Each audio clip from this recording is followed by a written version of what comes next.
आपने कभी गौर किया है, ध्यान दिया है कि जब हम घबराते हैं, डरते हैं, तो पेट में मरोड़ हो जाता है, ठीक है।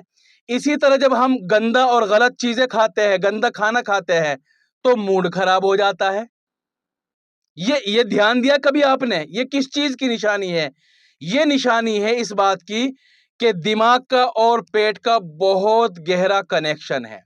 एक खराब होगा तो दूसरा भी खराब होगा। एक के अंदर कोई गड़बड़ी आएगी तो दूसरे के अंदर भी आएगी। जब भी तो ऐसा होता है ना कि हमने गंदी खुराक खाई, गंदा खाना खाया, गया वो पेट में, लेकिन मूड यहां से खराब हो जाता है। कोई बात सुनी हमने, डर लगा, डर लगा यहां दिमाग से और गुड़गुड़ होने लगी पेट में।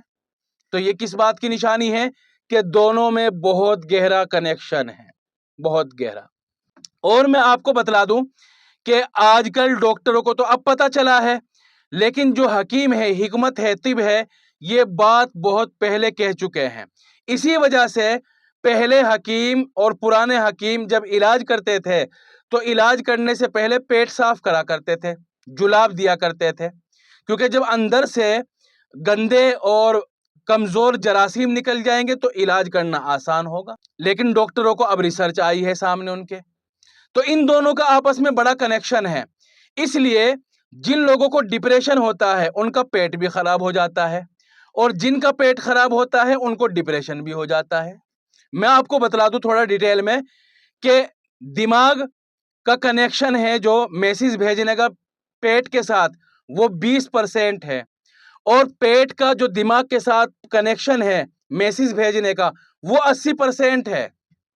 आ रही बात समझ में?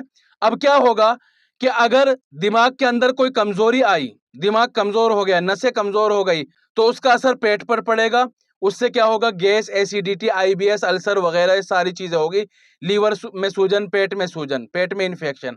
और अगर पेट में कोई गड़बड़ी हुई तो उससे दिमाग की बीमारियां पैदा हो जाएगी। पेट में अगर गड़बड़ी हुई, इंफेक्शन हो गया, तो उससे डिप्रेशन, एंजाइटी, घबराहट, बेचैनी वगैरह होती है।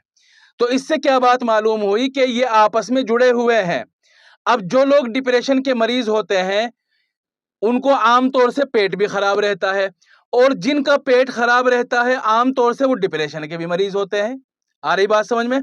शायद किसी को मेरी बात समझ में आ जावे। तो कहने की बात यह है कि जब हम इलाज कराए तो एक चीज का इलाज ना कराए। अगर पेट का इलाज करा रहे तो दिमाग का भी इलाज कराए, दिमाग का इलाज करा रहे तो पेट का भी इलाज कराए। ये बहुत काम की चीज मैंने बता दी है। इलाज कैसा होगा मैंने बतला दिया, बार बार अपनी वीडियो में बतलाया है कि डिप्रेशन, एंजाइटी, इसकी कंडीशन, इसका लेवल अलग अलग अलग होता है। कुछ में कुछ निशानियां पाई जाती है, कुछ में कुछ निशानियां पाई जाती है। तो डायरेक्ट मिलकर किसी अच्छे हकीम और डॉक्टर से उससे ही इलाज कराए।